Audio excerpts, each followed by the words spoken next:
Raquel Leviss shared her thoughts on the Sandoval story. The actress from Vanderpump Rules spoke with Bethany Frankel about her connection with Tom Sandoval and the subsequent media craze.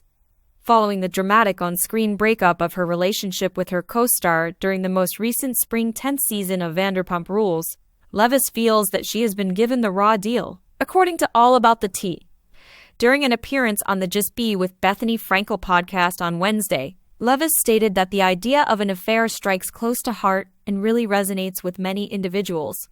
Therefore, I believe that a lot of projection and a lot of emotions surfaced for individuals. Regretfully, I was the target of several of those punches.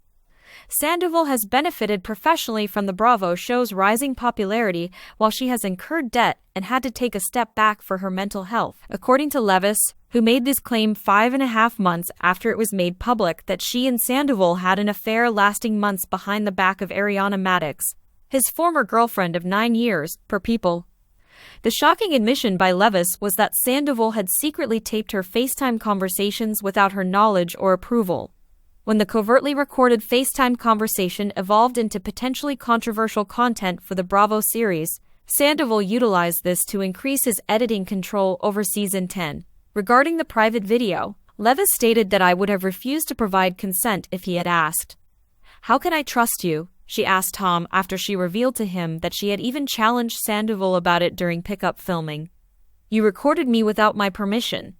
And he acknowledged it, but he said, "Why did you say that?" once the moment was over. "You said it on camera, but why? You gave me a horrible impression." And I thought, well, since that's what actually happened.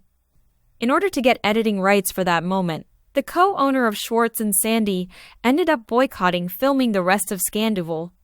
Frankel also brought up the fact that Leviss's story drove a record-breaking Vanderpump Rules season for Bravo, but that the former pageant queen was not assured a monetary share of that success. Leviss gave an explanation for why she started dating Sandoval despite the fact that he was seeing Madix, a 38-year-old. She remarked, "I learned about love addiction, and it's a real thing. It took me a while to accept it. That's when you mistake closeness for intensity. Furthermore, drug use causes the same chemical changes in the brain as those described above. Now that I know better, it doesn't excuse the fact that it happened," she remarked. The reality TV star continued by saying that Bravo presents their relationship in a way that isn't authentic. She said, "If I thought there was longevity in this relationship between Tom and Ariana, I would not be involved in this affair secrecy type of situation." After her separation with James Kennedy left her alone, former Vanderpump Rules actress Raquel Leviss said her defenses were worn down by her ex-boyfriend Tom Sandoval. A copy of Leviss's most recent court declaration, which described the incidents leading up to her lawsuit against Sandoval and his ex-girlfriend Ariana Madix, was acquired by RadarOnline.com. The lawsuit was a result of the scandalous 7-month romance between Leviss and Sandoval, dubbed Sandoval, which stunned viewers of Bravo when it was revealed in March of last year. Madix said that until she saw pornographic films of Leviss on Sandoval's phone, she was unaware that her live-in lover of 9 years had been unfaithful.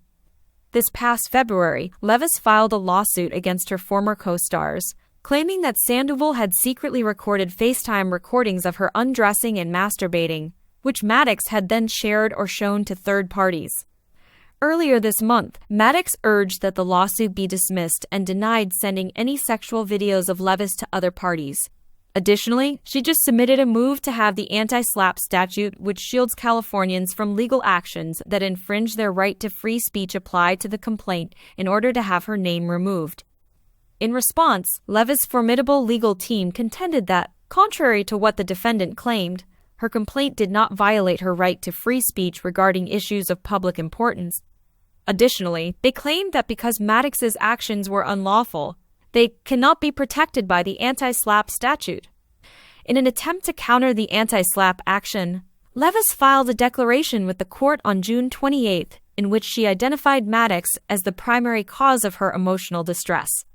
In her letter, the model talked about how dating Kennedy when she initially appeared on the reality program in 2016 and what happened after that put her in a very dark and scary place mentally. She stated, "I became increasingly isolated after breaking off my engagement to Kennedy. After their breakup in late 2021, Leviss began to confide in Sandoval, and their relationship became closer. Leviss said that although Sandoval started to confide in me about the poor status of his relationship with Maddox, characterizing it as a commercial partnership and declaring its demise to be certain, she started to rely on him for emotional support. She went on, "I saw Sandoval as a close friend and confidante, and our relationship was platonic. But it was becoming more and more obvious that Sandoval had other ideas." Leviss said that Sandoval had worn down her barriers by the summer of 2022. They had begun sleeping together in August and had carried on through the first few months of 2023.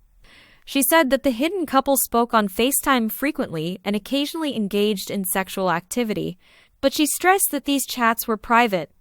Leviss described the conversations as confidential exchanges indicating a covert matter. But according to Leviss, recordings were made while she was in a private home in February 2023. She said that I was unaware that Sandoval was recording them and that he had never sought for my permission to do so. If he had inquired, I would have declined. I would have been incensed and would have insisted that he remove them if I had known he had done so in any case.